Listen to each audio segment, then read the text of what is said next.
عزیزان محترم، اللہ رب العزت کا بار دیگر شکر ہے کہ اس نے ہمیں ہماری زندگیوں میں ایک بار پھر میلاد النبی صلی اللہ علیہ وآلہ وسلم کا ماہ مبارک نصیب فرمایا۔ آج ہم اللہ رب العزت کی توفیق سے سرور دو جہاں صلی اللہ علیہ وآلہ وسلم کے میلاد پاک کے حوالے سے گفتگو کریں گے۔ انشاءاللہ العزیز اس پر ہم جم کر کئی جمعے گفتگو کریں گے۔ سب سے پہلے تو ہم قرآن و سنت کی روشنی میں میلاد النبی صلی اللہ علیہ وآلہ وسلم کو بیان کریں گے، پھر منکرین میلاد النبی صلی اللہ علیہ وآلہ وسلم کے اعتراضات ہیں،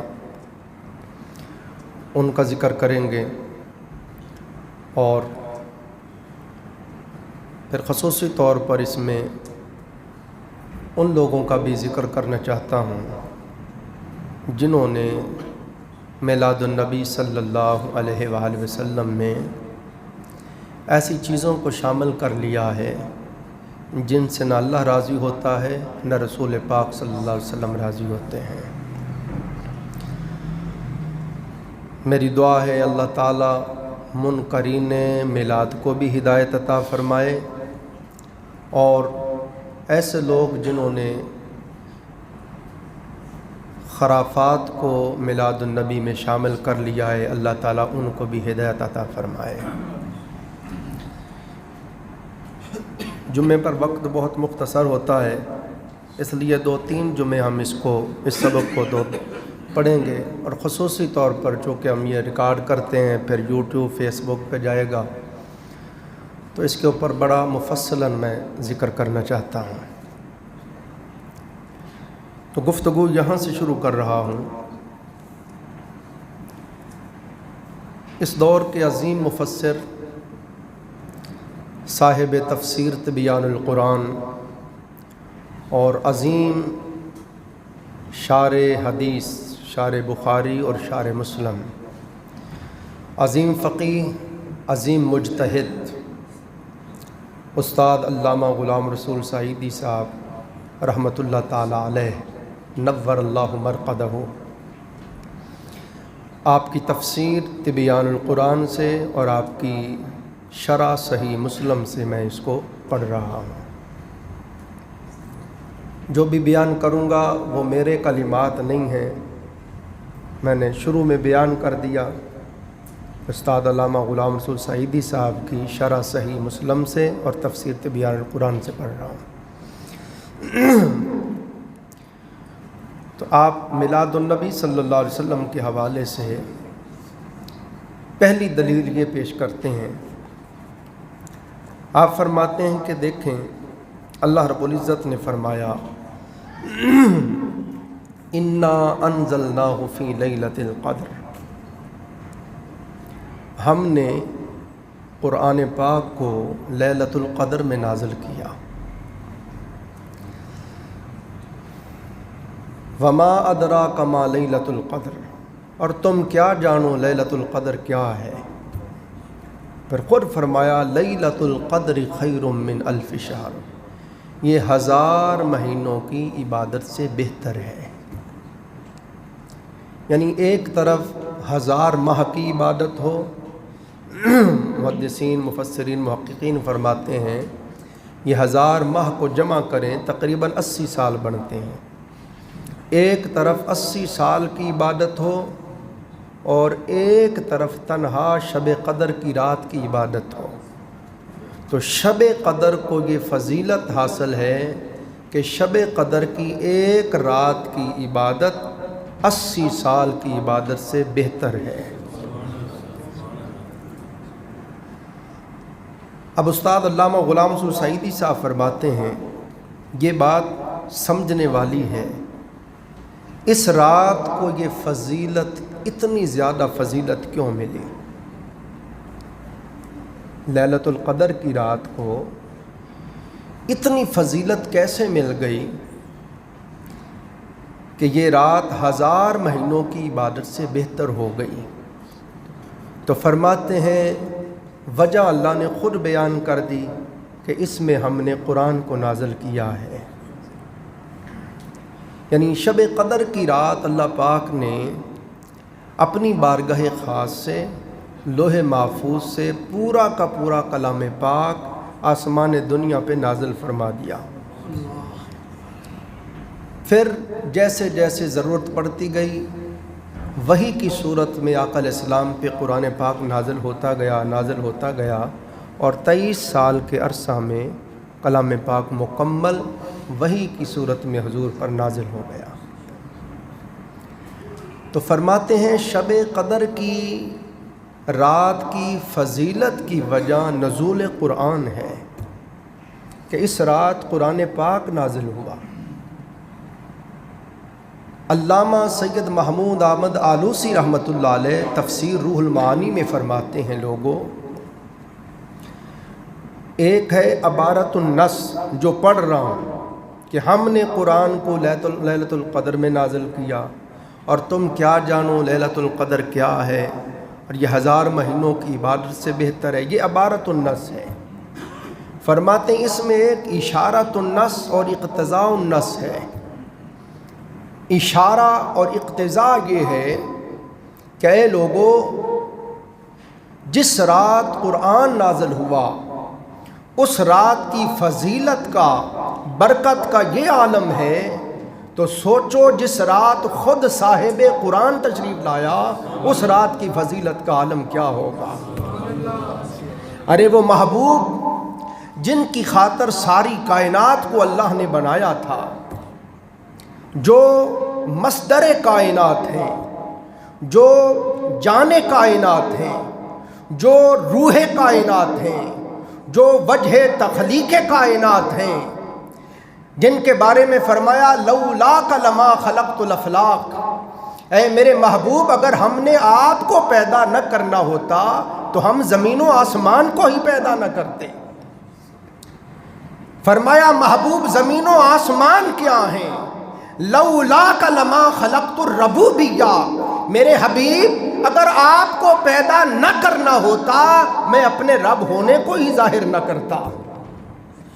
اور موسیٰ علیہ السلام نے پوچھا باری تعالیٰ، یہ الواح تورات میں محمد و امت محمد کا ذکر ہو رہا ہے، یہ محمد اور امت محمد کون ہے صلی اللہ علیہ وآلہ وسلم؟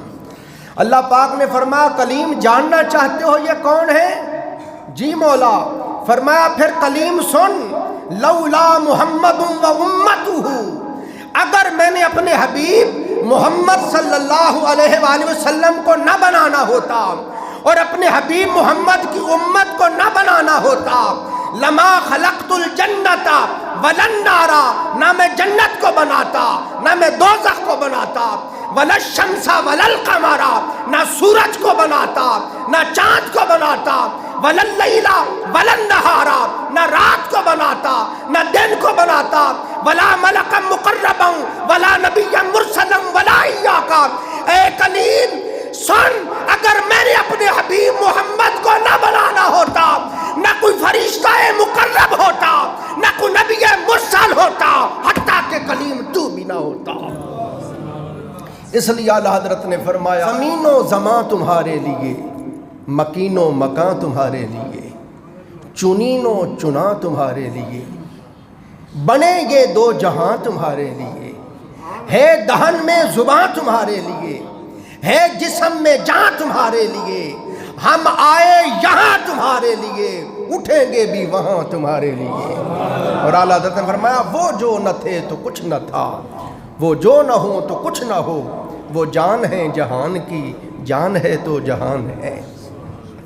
تو عزیزان محترم، جس رات قرآن پاک کا نزول ہوا اس رات کی فضیلت کا یہ عالم ہے، تو وہ محبوب جن سے ہمیں ایمان ملا، جن سے ہمیں ایقان ملا، جن سے ہمیں قرآن ملا، ارے فقط قرآن ہی نہیں، جن سے ہمیں رب رحمان ملا، ارے وہ لوگوں جس رات وہ محبوب تشریف لایا، سوچو اس رات کی برکت اور فضیلت کا عالم کیا ہوگا۔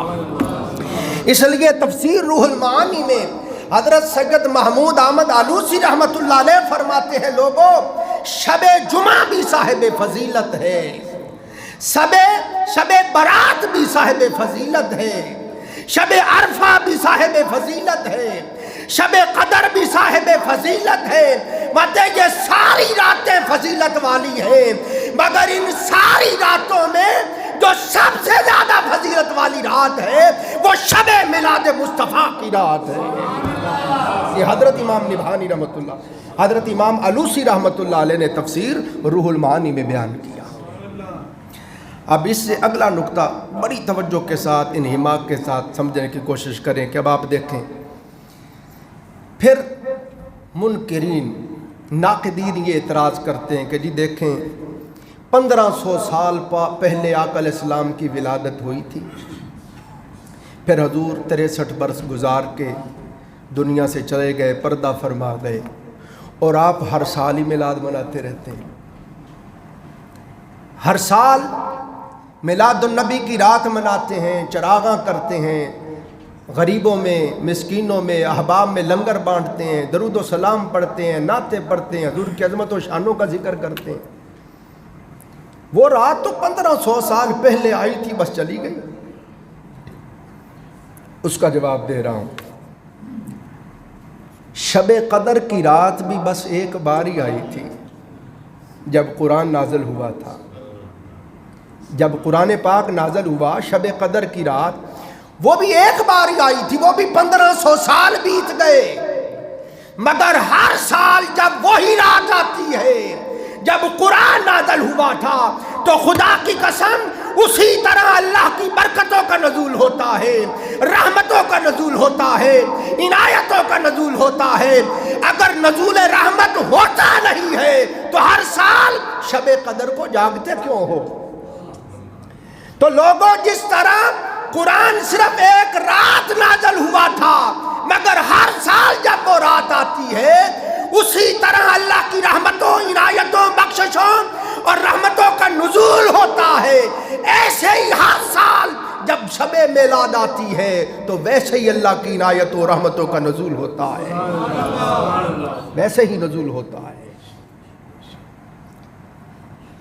پھر ایک اور بات استاد علامہ غلام سعیدی صاحب نے بڑی زبردست کہی، مجھے وجد ہو گیا۔ آپ نے فرمایا، اللہ نے فرمایا تنزل الملائکۃ والروح، شب قدر کی رات ملائکہ نازل ہوتے ہیں اور روح الامین نازل ہوتے ہیں، تشریف لاتے ہیں۔ فرماتے ہیں اس وجہ سے بھی اس رات کی فضیلت ہے کہ اس رات ملائکہ کا نزول ہوتا ہے، نوری فرشتے آتے ہیں، جبرائیل تشریف لاتے ہیں۔ فرمایا تم جانتے ہو تمام ملائکہ اور سلطان الملائکہ جبرائیل حضور کے خادم ہیں، حضور کے خادم ہیں، تاجدار کائنات مخدوم ہے۔ اے لوگوں، اگر خادموں کے آنے سے رات کی فضیلت کا یہ عالم ہے تو جس رات خود مخدوم تشریف لائے اس رات کی فضیلت کا عالم کیا ہوگا؟ اس رات کی فضیلت کا عالم کیا ہوگا؟ پھر اللہ رب العزت نے خود حکم فرمایا، قل بفضل اللہ وبرحمتہ، محبوب صلی اللہ علیہ وآلہ وسلم آپ فرما دیجئے جب اللہ کا فضل ہو اور اس کی رحمت ہو تو خوب خوب خوشیاں منایا کرو۔ اس پر میں نے کئی مرتبہ گفتگو کی، زیادہ وقت نہیں لیتا، رات عشاء کے وقت بھی میں نے عرض کیا، آپ مجھے بتائیں حضور کی ذات سے بڑھ کر بھی اللہ کا کوئی فضل ہوگا؟ بتا نہیں رہا۔ وہ ہیں جن کی خاطر ساری کائنات کو بنایا گیا ہے، اور وہ ہیں جن کا امتی بننے کے لیے نبی ترستے رہے، نبی دعائیں کرتے رہے کہ مولا اپنے محبوب کا غلام بنا دے، اپنے حبیب کا امتی بنا دے۔ اور جو حبیب کبریا ہیں، جو سلطان الانبیاء ہیں، جو سید الاولین و سید الآخرین ہیں، جن کے ہاتھ میں قیامت کے دن لواء الحمد کا جھنڈا ہوگا، آدم تا عیسیٰ ہر نبی حضور کے جھنڈے کے نیچے کھڑا ہوگا، جن کی شان یہ ہے عسا یبعثک ربک مقاما محمودا، میرے محبوب ان قریب ہم آپ کو اس مقام پہ کھڑا کریں گے کہ ازل سے لے کے اب تک ہر کوئی آپ کی حمد کر رہا ہوگا، ہر کوئی کہہ رہا ہوگا واہ محمد واہ تیری کیا شان ہے۔ وہ نبی جن کی خاطر اللہ نے ساری کائنات کو بنایا، وہ نبی جن کا امتی بننے کے لیے نبی ترستے رہے، اور وہ نبی آقا علیہ السلام نے فرمایا پہلی امم صرف ایک ایک گناہ پر صفحہ ہستی سے مٹا دی گئی، ایک ایک گناہ پر کسی قوم کو بندر بنا دیا، کسی کو خنزیر بنا دیا، کسی پر پتھروں کی بارش برسائی گئی، کسی پہ کوئی عذاب، کسی پہ کوئی عذاب۔ فرمایا میری امت میں آدم تا عیسیٰ علیہ السلام سارے نبیوں کی ساری امتوں کے گناہ آ جائیں گے، اور یہ وہ بھی گناہ کریں گے جو کسی نبی کی امت نے نہیں کیے تھے، مگر پھر بھی یہ بندر نہیں بنیں گے، خنزیر نہیں بنیں گے، ان کی شکلیں مسخ نہیں ہوں گی، انہیں صفحہ ہستی سے نہیں مٹایا جائے گا۔ یا اللہ کس لیے؟ فرمایا محبوب اس لیے ما کان اللہ لیعذبہم وانت فیہم، ان پر عذاب اس لیے نہیں آتا ہے کہ ان میں تو رہتا ہے، ان میں تو رہتا ہے۔ تو وہ نبی اللہ نے ہمیں عطا کر دیا، اور اللہ نے ہمیں اشرف المخلوقات انسان بنایا، اس میں ہماری کوئی محنت نہیں، انسان بنایا، پھر مسلمانوں کے گھر پیدا کیا، پھر نبی آخر الزمان کی امت میں پیدا کیا۔ کتنا اللہ رب العزت نے ہم پہ احسان فرمایا۔ تو حضور اللہ کا فضل ہے کہ نہیں بھائی؟ بولے نا ذرا منہ سے، حضور اللہ کا فضل ہے۔ حضور سے بڑا کوئی اللہ کا فضل ہے؟ کوئی فضل نہیں۔ اور فرمایا جب تم پر رحمت ہو وہ بھی رحمت تھی، تو کیا حضور رحمت نہیں ہے؟ آپ نے قرآن نہیں پڑھا؟ اللہ فرماتا وما ارسلناک الا رحمۃ للعالمین، محبوب ہم نے آپ کو تمام جہانوں کے لیے رحمت بنا کر بھیجا ہے۔ حضور اللہ کی رحمت بھی ہیں، حضور اللہ کا فضل بھی ہے۔ تو فرمایا جب میری بارگاہ سے تم پر فضل ہو، رحمت ہو، خوب خوب خوشیاں منایا کرو۔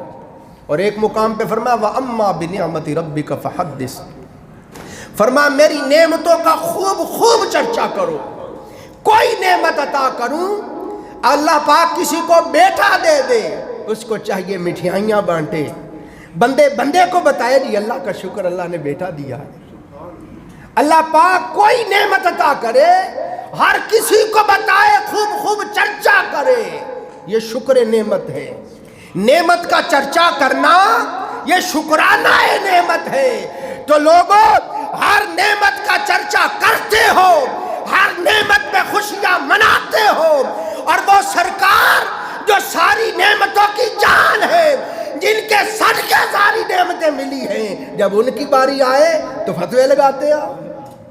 جب ہر نعمت پر شکر کرتے ہو اور خوشیاں مناتے ہو، تو حضور کی ذات پر بدرجہ اولا خوشیاں بھی مناؤ، شکر بھی کرو۔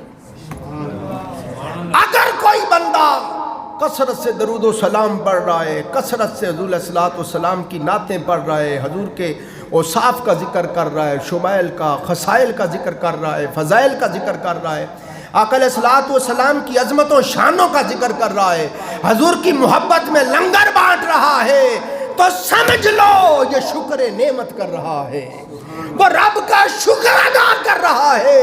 میں مولا تیرا شکر ہے، تو نے اپنا محبوب عطا فرمایا۔ نعرہ تکبیر،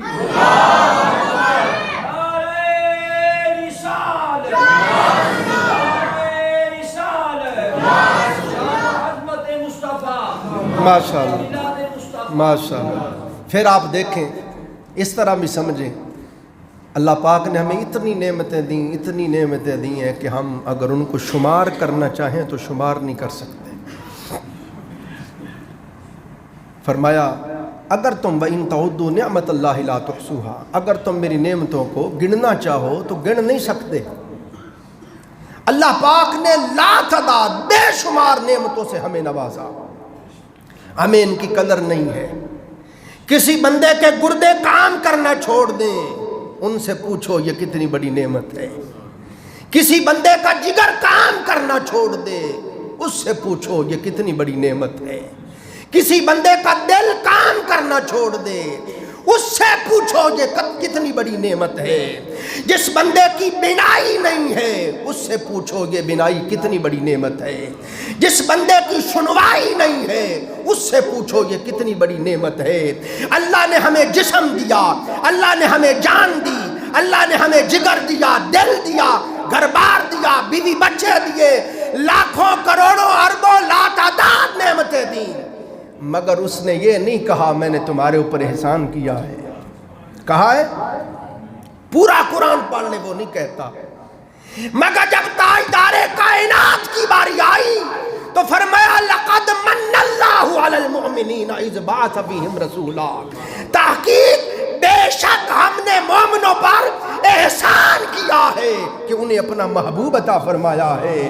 تو لوگوں ہر نعمت کا چرچا کرتے ہو اور آڈر خوب خوب چرچا کرو، خوب خوب شکر کرو، تو جو ساری نعمتوں سے بڑی نعمت ہے نعمت اللہ اکبر۔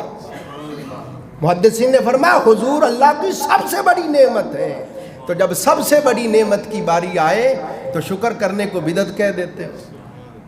ناقدین یہ کہتے ہیں جن کے دل حضور کی محبت اور ادب سے خالی ہے، جن کو حضور کی محبت، تقریم اور پیار اور عشق کی ہر بات بدعت نظر آتی ہے، وہ کہتے ہیں جی حضرت ابو بکر صدیق نے تو میلاد نہیں منایا، حضرت عمر فاروق نے تو میلاد نہیں منایا، عثمان غنی تو۔ میں کہتا ہوں بتاؤ اسوہ اور سیرت ابو بکر و عمر کی حیات ہمارے لیے یا تاجدار کائنات کی حیات ہے؟ بڑی ہستی، بڑی سرکار حضور خود ہیں یا حضور کے صحابہ ہیں؟ جب سرکار نے خود اپنا میلاد منایا ہے تو اور کسی سے پوچھنے کی ضرورت کیا ہے؟ آقا علیہ السلام نے خود اپنا میلاد منایا۔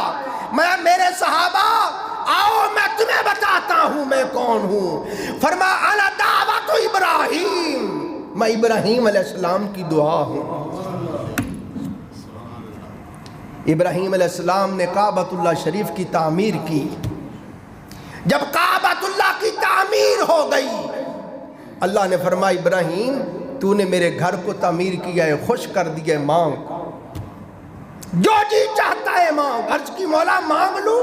ہاں ابراہیم مانگو، اس کعبۃ اللہ کی مزدوری دینا چاہتا ہوں۔ عرض کی مولا پھر دینے پہ آ گیا ہے تو ربنا وابعث فیہم رسولا، وہ رسول جن کی خاطر ساری کائنات کو بنایا ہے، وہ نبی آخر الزمان میری ذریت اور اولاد سے کر دے۔ میں جاؤ ابراہیم تمہاری دعا قبول ہو گئی، میرا محبوب تیری اولاد سے تشریف لائے گا۔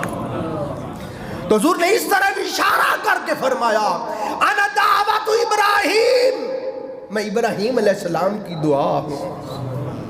اور فرمایا میرے آقا نے وبشارت عیسیٰ، میں عیسیٰ علیہ السلام کی بشارت ہوں کہ عیسیٰ علیہ السلام اپنی امت میں کھڑے ہو کر حضور کی شان بیان کرتے، جس طرح ہم قرآن پاک میں عیسیٰ علیہ السلام کا مفصلاً ذکر پڑھتے ہیں، آدم علیہ السلام کا مفصلاً ذکر پڑھتے ہیں، یحییٰ علیہ السلام، داؤد علیہ السلام، موسیٰ علیہ السلام، سب نبیوں کا، یوسف علیہ السلام تفصیلاً ذکر پڑھتے ہیں، اسی طرح حضور کا اور حضور کی امت کا مفصلاً پہلی کتابوں میں ذکر تھا۔ تو عزیزان محترم، عیسیٰ علیہ السلام اپنی قوم میں کھڑے ہو کے حضور کی شانیں بیان کرتے۔ آپ کی امت پوچھتی حضور وہ آپ سے بھی بڑی شان والا ہوگا کہ اللہ نے آپ کو کنواری مریم کے بطن سے پیدا کیا ہے، بغیر باپ کے اللہ نے اپنی قدرت سے آپ کو پیدا کیا، آپ میں اپنی روح پھونکی، آپ روح اللہ ہیں۔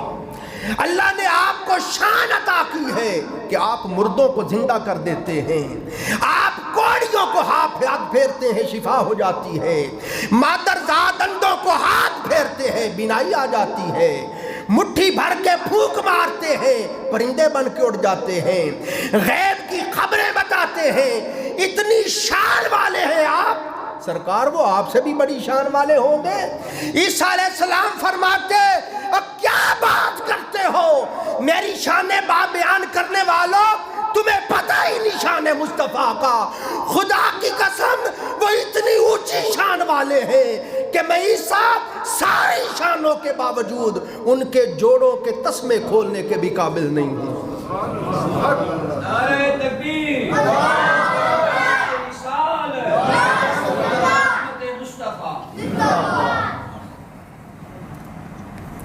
یہ مولوی صاحب کھڑے اور کہیں جی حضور علیہ السلام تو مکھی کا پر نہیں بنا سکتے تھے۔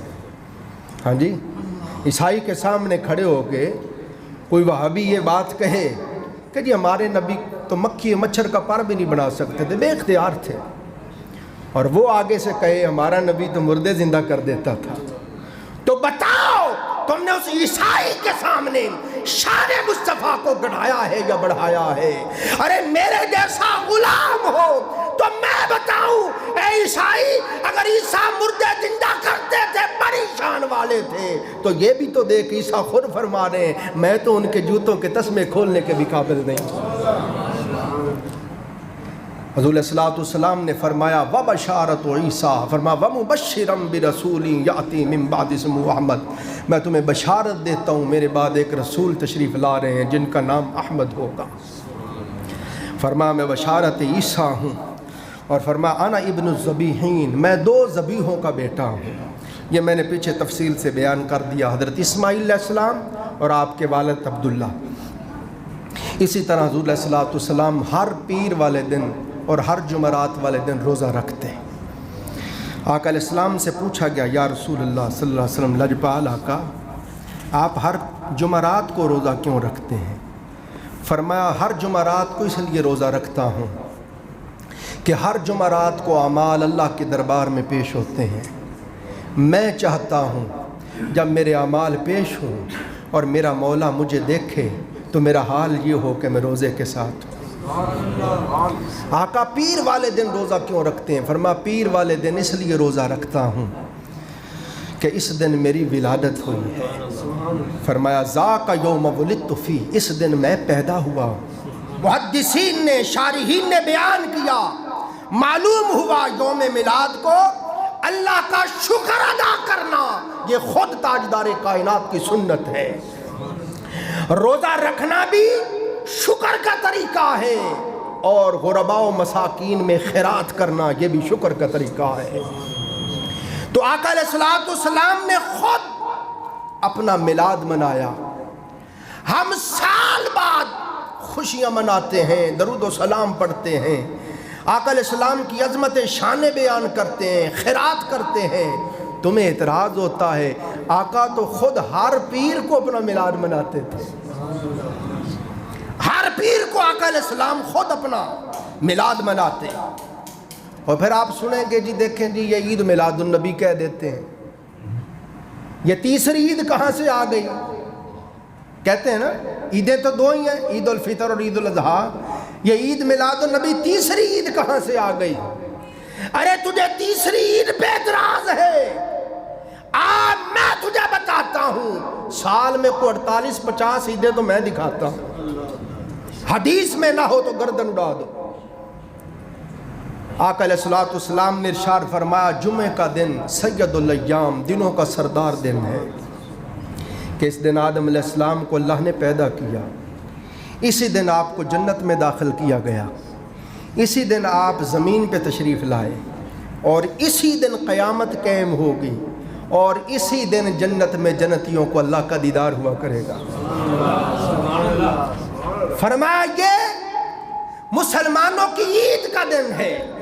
سرکار نے سختی سے آرڈر دیا، نفلی روزوں کی بات کی، فرمایا کوئی بندہ اگر مسلسل روزے رکھ رہا ہو وہ تو الگ بات ہے، وگرنہ فرمایا صرف جمعے والے دن کوئی روزہ نہ رکھے، جمعے والے دن کوئی روزہ، آقا جمعے والا دن اتنی شان والا روزہ نہ رکھے، اور فرمایا بے وقوف یہ مسلمانوں کی عید کا دن ہے، عید والے دن روزہ نہیں رکھتے، وہ خوشی کا دن ہوتا ہے۔ تو آپ ہر جمعے کو غسل کرتے ہیں، اچھے کپڑے پہنتے ہیں، خوشبو لگاتے ہیں، خوشی کرتے ہیں کہ آج عید کا دن ہے۔ ہم سال بعد ایک دن کر لیں تو اعتراض ہو جاتا ہے۔ تو اگر جمعے والا دن عید کا دن ہے تو آپ دیکھیں مہینے میں 4 تو عیدیں یہ ہو گئی، تو 12 مہینے 48 عیدیں تو یہ ہو گئیں. پھر یوم عرفہ کے دن کی حضور نے بڑی شان بیان کی. ایک یہودی نے حضرت عمر فاروق رضی اللہ سے کہا کہ آپ پر قرآن پاک کی آیت نازل ہوئی ہے حضور علیہ السلام پر، الیوم اکملت لکم دینکم واتممت علیکم نعمتی، کہ اس دن دین کو مکمل کر دیا گیا. اگر یہ آیت ہم پر نازل ہوتی تو جس دن نازل ہوتی اس دن کو ہم عید کا دن بنا لیتے. حضرت عمر فاروق نے جھڑک کے فرمایا چپ رہے، ہمارے ہاں اس دن خدا کی قسم پہلے ہی 2 عیدیں تھیں. جب یہ آیت نازل ہوئی جمعہ کا دن تھا اور عرفہ کا دن تھا. عرفہ کے دن کی یہ شان ہے کہ حضور علیہ الصلوۃ والسلام نے فرمایا کہ کوئی حاجی نہیں غیر حاجی عرفہ کے دن روزہ رکھ لے 2 سال کے گناہ معاف ہو جاتے ہیں. 2 سال کے روزوں کا ثواب ملتا ہے. اتنی فضیلت بیان. تو فرمایا وہ تو ہمارے ہاں پہلے ہی عید کا دن تھا. بس بات ختم کر رہا ہوں. انشاءاللہ اس پر ہم آگے تفصیل پہ بحث کریں گے. بڑی سیر حاصل انشاءاللہ. اس کو آرام سے پڑھیں گے 3-4 جمعے. بڑے جتنے بھی اعتراضات ہیں ایک ایک کر کے سب کا ہم جواب انشاءاللہ پڑھیں گے اور انشاءاللہ آپ کی طبیعت خوش ہو جائے گی. بس آخری بات یہ کہہ رہا ہوں کہ حضور علیہ الصلوۃ والسلام کا جو میلاد النبی صلی اللہ علیہ وسلم ہم مناتے ہیں، ہمارے اوپر ایک یہ الزام ہے کہ یہ مشرک ہے. کیوں جی؟ کہ تم حضور کتنی شان بیان کرتے ہو کہ اللہ سے ملا دیتے ہو. کہتے ہیں نا وہ بدبخت ہم کیسے حضور کو اللہ سے ملا رہے ہیں. اللہ وہ ہے، اللہ کی شان یہ ہے لم یلد ولم یولد. نہ وہ کسی کا بیٹا ہے نہ کسی کا باپ ہے، نہ وہ کسی سے پیدا ہوا ہے نہ اس سے کوئی پیدا ہوا ہے. ہم ہر روز سورۃ الاخلاص میں یہ پڑھتے ہیں.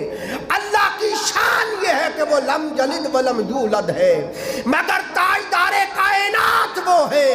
ہر سال جب میلاد کے دن آتے ہیں ہم حضور کا میلاد بیان کرتے ہیں. ہم بتاتے ہیں ہمارے نبی وہ ہیں جن کے باپ کا نام عبداللہ ہے، جن کا نام آمنہ ہے. ہمارے آقا حضرت عبداللہ اور حضرت آمنہ کے گھر پیدا ہوئے. رب وہ ہے جو پیدا ہونے سے پاک ہے. تو میلاد کرنا قاطع شرک بھی ہے. جو میلاد کرتا ہے حقیقت میں وہ شرک کو قطع کر رہا ہے. وہ اعلان کر رہا ہے ہمیں شرک کا تانا دینے والے سن، ہم مشرک نہیں ہیں، ہم تو غلامان مصطفیٰ ہیں. اسی پر اکتفا کرتے ہیں. انشاءاللہ آگے بڑی دلچسپ باتیں آئیں گی. آپ کی طبیعت خوش ہو جائے گی. اللہ تعالیٰ مجھے آپ کو سمجھیں عمل کرنے کی توفیق عطا فرمائے. وآخر دعوانا